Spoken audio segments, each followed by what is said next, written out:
High guys, this is the second time I am visiting this restaurant, तेही आपल्या ठाण्यात.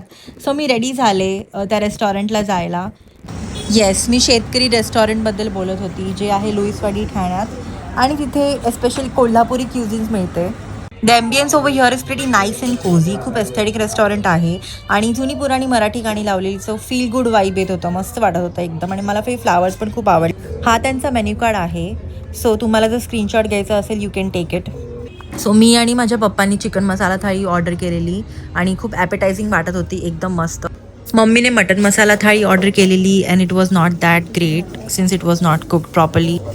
मी last time डिसेंबरमध्ये आलेली तेव्हा मला खूपच आवडलेली चिकन मसाला थाळी, म्हणून मी आता परत ऑर्डर केलेली.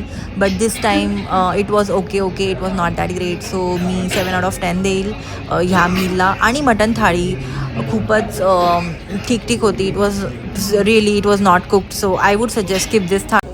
आणि इथे गरम गरम तांबडा रस्सा आला आहे, खूप मस्त वाटत होतं गरम गरम प्यायला, एकदम लय भारी. आणि हा मी ऑलरेडी मसाला राईस खाऊन टाकलेला आणि नंतर मला आठवलं ह्याचा पण व्हिडिओ घ्यायचा आहे. सो मसाला राईस पण मस्त होता, मला खूप आवडला. सो मस्त पेट पूजानंतर बिल आलेलं आणि हे 3 लोकांचं आहे बिल. तुम्ही स्क्रीनशॉट घेऊ. नंतर मी बघितलं की इथे सेलिब्रिटीज पण आले आहेत. प्राजक्ता कोळी, आदेश बांदेकर आणि स्वप्नील बांदोडकर सारखे मराठी सेलिब्रिटीज येऊन गेले आहेत. So I think I will be the next. Overall food review was okay, 7/10. So if you want to visit this restaurant, I have mentioned the details below. Follow for more.